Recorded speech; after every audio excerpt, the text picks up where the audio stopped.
Well, good morning. I am just now waking up and drinking some hot tea. It's delicious, and reading my Bible and getting ready for the Passover. We had Sabbath service yesterday, and I was preaching on purification for Passover. My family and we celebrate Passover in the spring.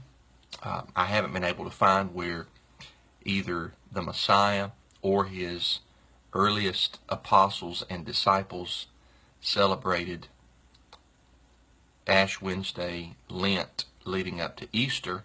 I haven't found those in the Bible, so I've chosen not to celebrate those.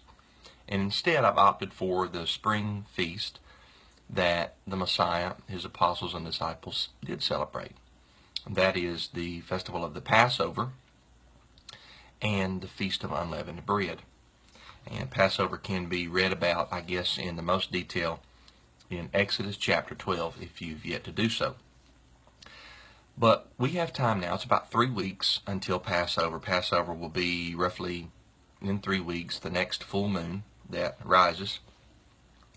And in John 11, verse 55, reading from the HCSB, it says that the Jewish Passover was near, and many went up to Jerusalem from the country to purify themselves before the Passover.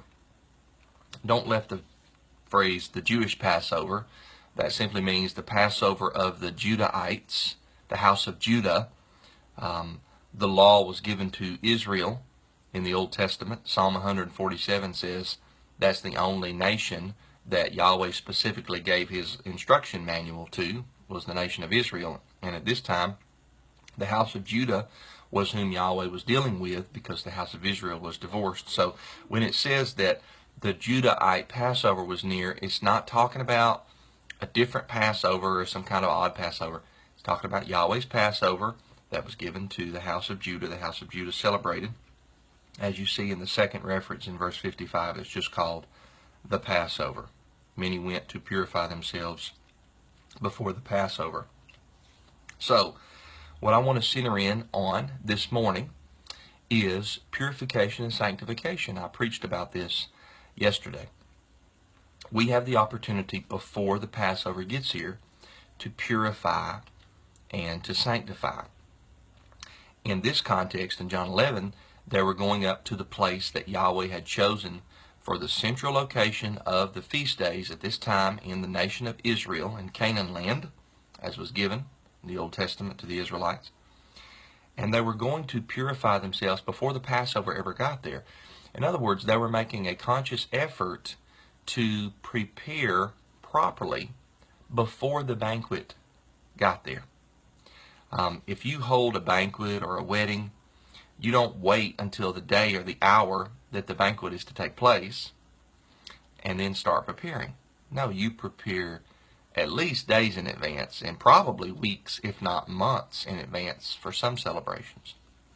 Well, we've got about 3 weeks to properly prepare. And we can prepare ourselves spiritually in our hearts and our minds. And we can also prepare ourselves physically by refraining from certain activities or fasting from certain lawful things that we would normally do, but we can forego them for a season in order to properly focus upon Yahweh's banquet. And so, you can fast, you can pray. In Exodus 19, when Yahweh came down for a visit, he said that they were to wash their clothes and get ready for the king is coming. They were to refrain from marital relations. That's in Exodus 19, 14 through 15. And Paul talks about this in 1 Corinthians 7, where the married couple who normally comes together for marital relations, they consent to withdraw from that for a season or a time and give themselves over to fasting and prayer.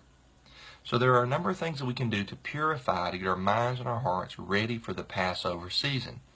And if you're a Passover observer, I would encourage you to do just that. Take some time to purify and sanctify. See, we're already as justified as we'll ever be in Yeshua the Messiah. You're not more justified today than you were yesterday, and you won't be more justified 10 years from now than you are today. Because justification, that cup is full. Yeshua filled that cup. But sanctification is something totally different.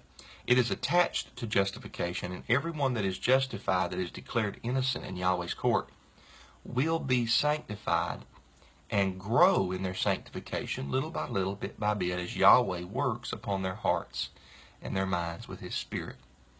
And so it's okay for us to look into the Word and find things that we are instructed to do in order to sanctify or purify and cleanse ourselves.